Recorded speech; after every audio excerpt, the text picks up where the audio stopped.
Right, so for all the talk of there needing to be sanctions placed on Israel as the Gaza genocide continues, here comes Genocide Joe, Joe Biden, set to lift sanctions instead. And of course it is because he and his administration, not to mention the US itself, will benefit economically from doing so. And as always seems to be the case, there ends up being a billionaire businessman involved, doesn't there? One that has been sanctioned for corrupt business practices, no less, having cheated an African nation out of their cut of the profits, it seems. The fact the businessman involved also happens to be an Israeli, a guy who has literally made himself a billionaire off the back of impoverished Africans, means the optics of this are now even worse. But to get one up on the Chinese, as this story seems to ultimately boil down to, well, Joe Biden thinks lifting sanctions on this awful individual is a price worth paying. Right, so this is a story that is going rather underreported, but the White House are reportedly considering lifting the sanctions placed on an Israeli billionaire businessman, so awful in his alleged practices that the sanctions were actually placed upon him by Donald Trump. If you're so corrupt that Donald Trump can't stomach you, well, that really does speak volumes, doesn't it? Of course, it would be dishonest of me to not note that Trump later on lifted the sanctions on this guy himself, just days before he left office. The chap in question had hired Trump's own lawyer, Alan Dershowitz, to win this reprieve, only for Biden to put them back in place within 2 months when he came to office. However, now things have changed. Biden wants something and seems to think the way he's going to get it is to lift the sanctions on this wrong'un himself.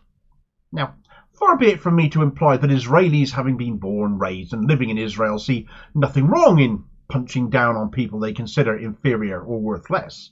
But given how Palestinian people are treated by them, considered less than human by many of them, that this is an inherent way of thinking amongst these people. I would like to think the masses of Israeli protesters disgusted with what their current government and wanting Netanyahu's resignation show most of them are better than that.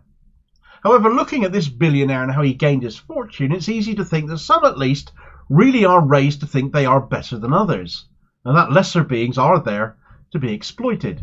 The man in question is called Dan Gertler, founder and president of DGI Group, Dan Gertler International no less, and is the grandson of the founder of the Israeli Diamond Exchange, the world's largest diamond exchange, it appears, so I've discovered. So it's a family of apparent means then, but Gertler has very much built on that himself, though very much built on the backs of others, as the allegation is. To be honest, you can say that about all billionaires, really. It's such a vast, crazy sum of money. Nobody can actually earn it in a lifetime. It only comes through exploitation. But then there's exploitation, and there is Dan Gertler, though. Gertler has invested heavily, primarily in diamond and copper mining activities in the Democratic Republic of the Congo, and has been doing so since the 90s, whilst also having major interest in Congolese gold, cobalt, oil, agriculture, and banking industries. Much of this possible due to his close ties with former Congolese President Joseph Kabila, who served as president between 2001 and 2019, so a significant span of time during which Gertler was active in that country. The relationship was considered corrupt. Gertler operated what was basically a monopoly, in effect, on copper and cobalt, certainly. Cobalt, 60% of the world's cobalt reserves are all in the DRC, so he quickly made an absolute fortune, and he held sway over which companies got mining licenses. This is the level of influence he had. He was a key emissary for Kabila and his government, so very much feet under the table sort of stuff. He popped up on the International Monetary Fund and World Bank's radar by 2012, as they then decided to freeze loans to Congo when the Congolese government refused to publish details between state-owned mining firms and Gertler's.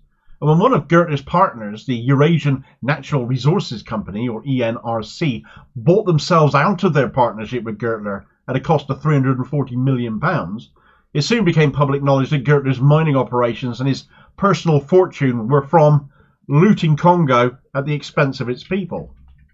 Gertler's own response to all of this was to give an interview in which he said, "I should get a Nobel Prize. They need people like us who come and put billions in the ground. Without this, the resources are worth nothing." So the money's not enough for you then. You deserve a prize to go with it then. Not if you get sanctioned into the floor over it by the US, which is exactly what happened to him in 2017.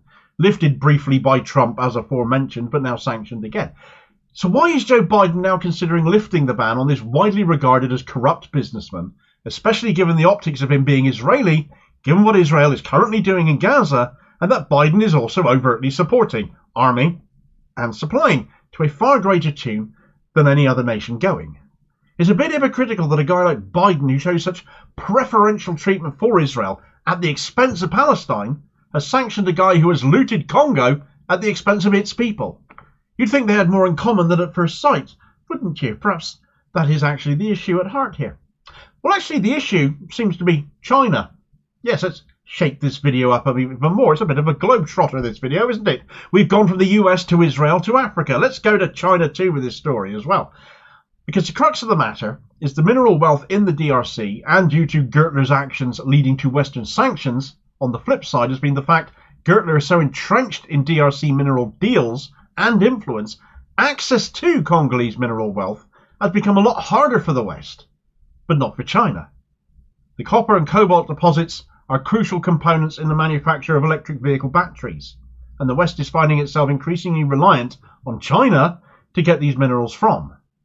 They having a significant foothold in Congolese mineral access themselves, they, after all, aren't sanctioning Gertler. So in the name of remaining competitive over the matter of EV mineral components and completely unwilling to get over the China are bad, they're mates with Russia, boo hiss, that kind of an attitude, the US Biden administration is now looking to lift sanctions on Gertler in a bid to just get him out of the way, and by doing so will effectively be rewarding him for decades of alleged exploitation, thus paving the way for the West to be able to access that mineral wealth in the DRC again. No seizure of his assets, no nothing. Let him walk away with all of his apparently ill-gotten gains. Lift sanctions slightly to the point he can sell off his assets, keep all of that money too, and then sod off back to Israel essentially, or wherever else he would like to go. Here's an excerpt from RegTech Times, a tech media outlet, explaining the deal. The proposed arrangement, as revealed by anonymous US officials, involves limited sanctions relief for Dan Gertler in exchange for his complete withdrawal from Congo, including surrendering his royalty interests in key mining projects. This strategy aims to sever Dan Gertler's ties to Congo's mining sector, thereby potentially paving the way for more transparent and ethical investment practices.